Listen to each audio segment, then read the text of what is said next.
തട്ടത്തിൻ മറയത്ത് എന്ന് പറഞ്ഞ സിനിമ ചെയ്തതിന് എന്തൊരു സൂപ്പർ ഹിറ്റ് സിനിമ ചെയ്തു പുള്ളി. അതിനുശേഷമാണ് തിര എന്ന് പറഞ്ഞ സിനിമ ചെയ്യുന്നത്.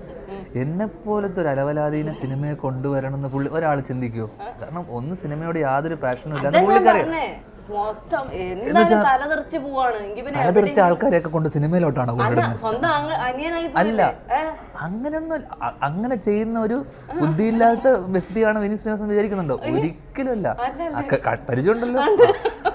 ഇത്രയും കണ്ണിങ് കള്ളത്തരേ പറയുവായത് പറഞ്ഞ തട്ടത്തിൻ മറയത്ത് എന്ന് പറഞ്ഞാൽ സൂപ്പർ ഹിറ്റിന് സിനിമയ്ക്ക് ശേഷം തിര എന്ന് പറഞ്ഞ സിനിമ സംഭവിക്കുക. അപ്പോൾ 10 പൈസയുടെ അഭിനയവും ഒന്നും ഇല്ലാത്ത ഒരാളെ പിടിച്ചിട്ട് ആ റോള് ചെയ്യാൻ വിളിക്കുമോ? ഇല്ല, വിളിക്കൂല. കാരണം സൂപ്പർ ഹിറ്റ് സിനിമയ്ക്ക് ശേഷം വരുന്ന സിനിമ അതിനേക്കാളും ഹിറ്റ് ആവണം, വലുതാവണം. ഓക്കെ, അതും ശോഭന ചേച്ചിന്റെ ഓപ്പോസിറ്റ് എന്നെ പോലത്തെ ഒരാളെ പിടിച്ചിടുമ്പോൾ പുള്ളി 100 തവണ ആലോചിച്ചിട്ടുണ്ടാവില്ലേ? കാരണം അത്രയും നല്ല നടനായിരുന്നു.